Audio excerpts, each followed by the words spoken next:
शरणं गच्छामि। सम्मानित साथियों, नमो बुद्धाय, जय भीम। आज के अम्बेडकर संदेश में आपका हार्दिक स्वागत है। आज के अम्बेडकर संदेश में श्री गांधी के आर्थिक दर्शन की हम बात करेंगे। लोग श्री गांधी जी के जीवन दर्शन की बात करते हैं, तो गांधी जी के जीवन दर्शन का जो आर्थिक पक्ष है, आर्थिक पहलू है, उसको लेकर आज विशेष बातचीत होगी। और आज के अम्बेडकर संदेश में हम बात करने वाले हैं, क्या आर्थिक समस्याओं पर गांधीवादी विश्लेषण में कोई नई बात है? क्या गांधीवादी अर्थव्यवस्था दोष रहित है? गांधीवाद साधारण मनुष्यों तथा निचले स्तर के लोगों में किस आशा का संचार करता है? क्या गांधीवाद साधारण मनुष्य को बेहतर जीवन, सुखी जीवन और संस्कृति तथा स्वतंत्रता के जीवन, स्वतंत्रता दरिद्रता से ही नहीं बल्कि क्षमता अनुसार उत्थान और विकास की स्वतंत्रता का वचन देता है? इन महत्वपूर्ण प्रश्नों पर आज का डॉक्टर अंबेडकर संदेश बेहद सारगर्भित होने के साथ साथ इन सभी प्रश्नों पर फोकस किया जाएगा। आज के अंबेडकर संदेश में महत्वपूर्ण होने के नाते हमारा आपसे विशेष निवेदन है कि अंबेडकर संदेश को आप अंत तक जरूर वाच करें। आज का अंबेडकर संदेश बाबा साहब डॉक्टर अंबेडकर संपूर्ण वाङ्मय खंड 16 से पेज नंबर 290 से 292 तक हम बात करने वाले हैं। Buddha Bodhisattva Ambedkar international centre BBAIC Sarnath, Varanasi, राज्य उत्तर प्रदेश, देश भारत के सौजन्य से आज का अंबेडकर संदेश आप तक पहुंचाने की हमारी सार्थक कोशिश है। आइए तो शुरू करते हैं आज का अंबेडकर संदेश। भाषा लिखते हैं कि आर्थिक समस्याओं पर गांधीवादी विश्लेषण का सार, इसका उत्तरदायित्व मशीनों के सिर मर देने और मशीनी संस्कृति को कोसने तक सीमित है। सामान्य साथियों, आपको मालूम है श्री गांधी के दो आदर्श थे जो हमने इससे पिछले अंबेडकर संदेश में आपको बताया था कि पहला आदर्श था श्री गांधी जी का मशीनों तथा मशीनीकरण का विरोध करना। दूसरा आदर्श था मालिकों और नौकरों तथा भूस्वामी और आसामी के संबंध में वर्ग संघर्ष को समाप्त करना। अर्थात उसको दूसरी तरीके से हम कह सकते थे कि जमींदारों को, पूंजीपतियों को यहाँ पर श्री गांधी का जो विचारधारा है वो संरक्षण प्रदान करती है। तो सामान्य साथियों, बाबा साहब उसी परिप्रेक्ष्य में कहते हैं कि सिर्फ और सिर्फ मशीनों को कोसने का, यानी कि मशीनी जो संस्कृति आई, औद्योगिकरण आया, इसको कोसने तक सीमित है श्री गांधी जी का जो विश्लेषण है आर्थिक समस्याओं को लेकर। उनका तर्क है कि मशीनी और आधुनिक सभ्यता संपत्ति की व्यवस्था और नियंत्रण थोड़े से व्यक्तियों तक केंद्रित करने में सहायक है और लाखों मजदूरों वाली फैक्ट्रियों का माल इससे भी कम हाथों में महाजनी तथा बैंकों के नियंत्रण में सिमटा होने पर बड़े बड़े कारखानों तथा मिलों के लाखों करोड़ों आदमी अपनी झोपड़ियों के हजारों मील दूर उन बड़े कारखानों में अपना खून पसीना बहाते हैं अथवा उन मशीनों और आधुनिक सभ्यता के कारण काल के गाल में चले जाते हैं, अपाहिज और अयोग्य हो जाते हैं, जितने शायद युद्धों में घायल होने के कारण भी नहीं होते होंगे।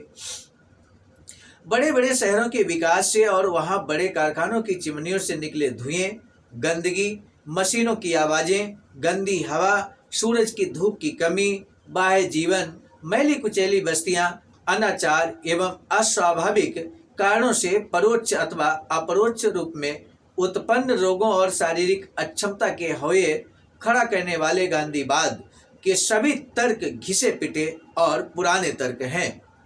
उनमें कोई नई बात नहीं है। प्रश्न हमने ये रखा था कि क्या आर्थिक समस्याओं पर गांधीवादी विश्लेषण में कोई नई बात है? तो बाबा साहब अपना यहाँ पर जो पक्ष रख रहे हैं, जो विश्लेषण रख रहे हैं, उसमें बाबा साहब ने स्पष्ट कहा कि गांधीवाद में कोई नई बात इस संबंध में नहीं है।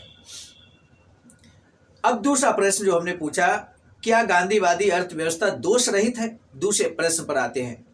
भाषा लिखते हैं कि मशीनों के विरुद्ध गांधीवाद के इन तर्कों में पाश्चात्य विद्वानों रूसो, रस्किन, टॉलस्टॉय आदि के ही विचारों और शैलियों को केवल अपने शब्दों में दोहराया गया है।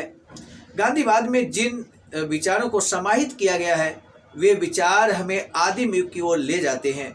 उनसे प्रकृति की ओर तथा वन्य जीवन की ओर वापस होने की प्रेरणा मिलती है। यदि उन विचारों में कोई अच्छी बात है तो वह सादगी है।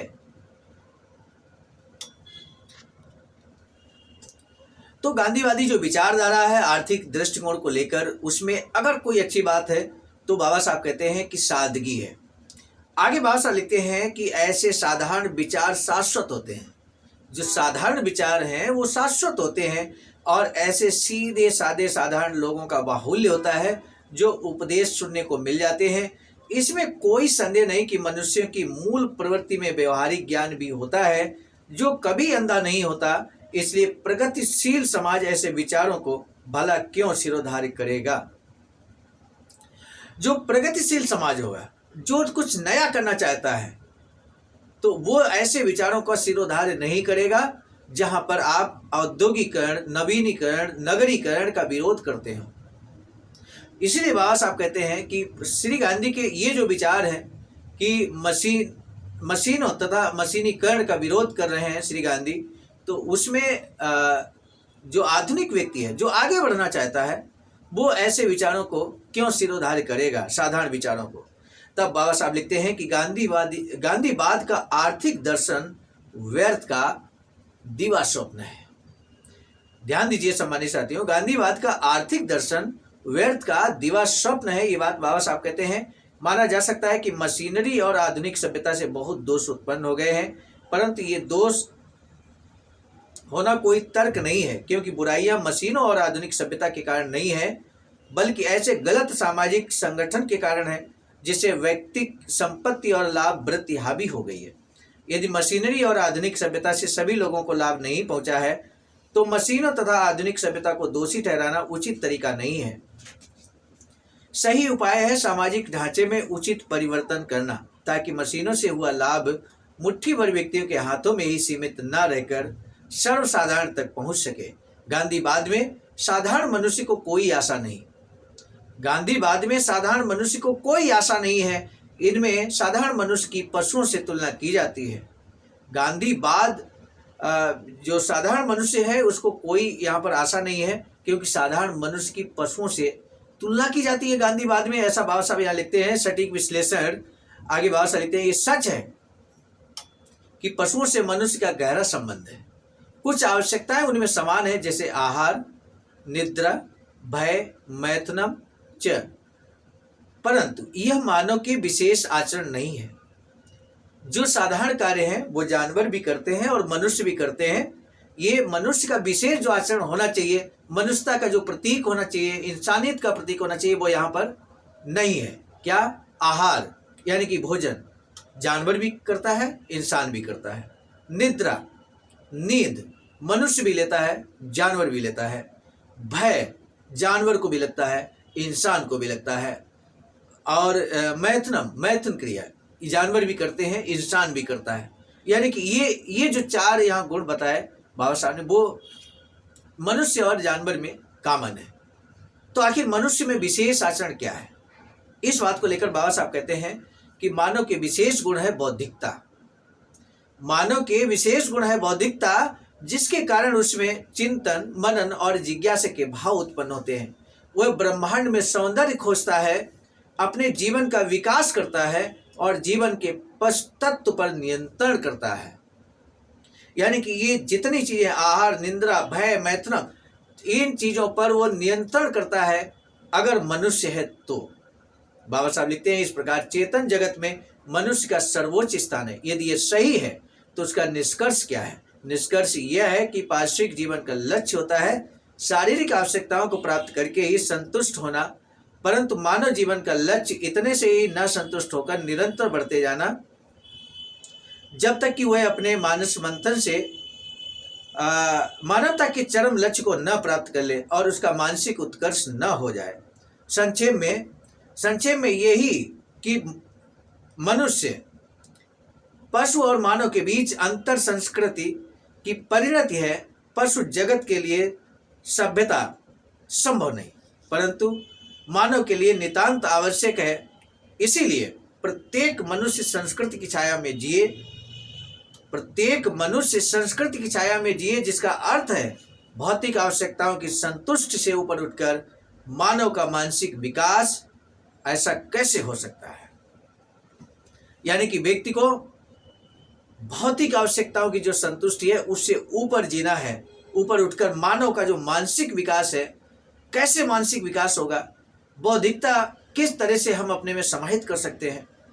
इन चीज़ों को लेकर मनुष्य को अपना जीवन जीना चाहिए। ये बाबा साहब का यहाँ पर सजेशन है, बाबा साहब का कहना है। सामान्य साथियों, आज के अंबेडकर संदेश जो गांधीवाद पर और गांधीवाद के तहत आर्थिक जीवन जो होता है मनुष्य का, उसको लेकर था। बाबा साहब ने एक सटीक विश्लेषण किया। श्री गांधी जी के जो अब तक के स्पीचेज रहे, जो इस चैप्टर के अंतर्गत गांधीवाद के तहत जो यहाँ पर व्यक्त किए गए थे, उसका विश्लेषण आज बाबा साहब के शब्दों में आपने सुना। अभी पूरा विश्लेषण नहीं हुआ है, इसका जो अधूरा विश्लेषण है, आगे का विश्लेषण है, वो कंप्लीट विश्लेषण कल के अंबेडकर संदेश में हम आपके समक्ष प्रस्तुत करेंगे। आज का जो महत्वपूर्ण प्रश्न है, बाबा साहब के अकॉर्डिंग मनुष्य और जानवर में क्या विशेष फर्क है? मनुष्य का वो गुण कौन सा है जो विशेष आचरण की श्रेणी में आता है? मनुष्य का विशेष आचरण क्या है? विशेष गुण क्या है मानव का? ये प्रश्न है और एक शब्द में आपको आंसर देना है। आप सभी लोग आंसर कर सकते हैं। हमें बेसब्री से आपके आंसर का इंतजार रहेगा, आपके कमेंट का इंतजार रहेगा। आज का अंबेडकर संदेश अगर अच्छा लगा है तो शेयर कीजिए जन जन तक। आज के अंबेडकर संदेश को अब हम यही रोकेंगे। दीजिए इजाजत। आप सभी को सादर नमो बुद्धाय, जय भीम। सामान्य साथियों, हम एक महत्वपूर्ण बात बताना उचित समझते हैं। बाबा साहब की अधूरी इच्छा के अनुरूप एक वैचारिक सेंटर निर्माणाधीन है सारनाथ वाराणसी में, जहां पर 14,000 स्क्वायर फीट जमीन परचेज कर ली गई है ring road green city Faridpur Sarnath में। वैचारिक सेंटर के प्रशासनिक ब्लॉक का निर्माण कार्य कंप्लीट हो चुका है। शानदार बेहतरीन प्रशासनिक ब्लॉक का निर्माण पूर्ण हो चुका है। आगे अब मुख्य भवन को बनाने की बारी हम सबकी है और इस हेतु आप दिए गए अकाउंट नंबर पर अपना अमूल्य योगदान कर सकते हैं। आज का अंबेडकर संदेश हम लेकर उपस्थित हुए थे मिशन नायक बुद्ध मित्र मुसाफिर सर, राष्ट्रीय अध्यक्ष आवाज का नई दिल्ली की प्रेरणा में, और साथ ही साथ संकलन कथाक्रम में परम आदरणीय विजय कुमार बौद्ध जी, प्रांतीय कोषाध्यक्ष आवाज का बिहार। प्रस्तुत कथाक्रम में मैं स्वयं सर्वजीत आर्य, राष्ट्रीय मीडिया प्रभारी, IT सेल आवाज का नई दिल्ली। मिलेंगे नए डॉक्टर अम्बेडकर संदेश में, तब तक दीजिए इजाजत। आप सभी को सादर नमो बुद्धाय, जय। सामान्य साथियों, यदि आप हमारे इस चैनल आवाज का ऑफिशियल, जिस पर नियमित सुबह 5 बजे डॉक्टर अम्बेडकर संदेश आपको मिलता है, आप हमारे इस चैनल को सपोर्ट करना चाहते हैं तो हमारा आपसे निवेदन है कि आप हमारे इस चैनल को सब्सक्राइब कर लें, वीडियो को शेयर, लाइक, कमेंट जरूर करें।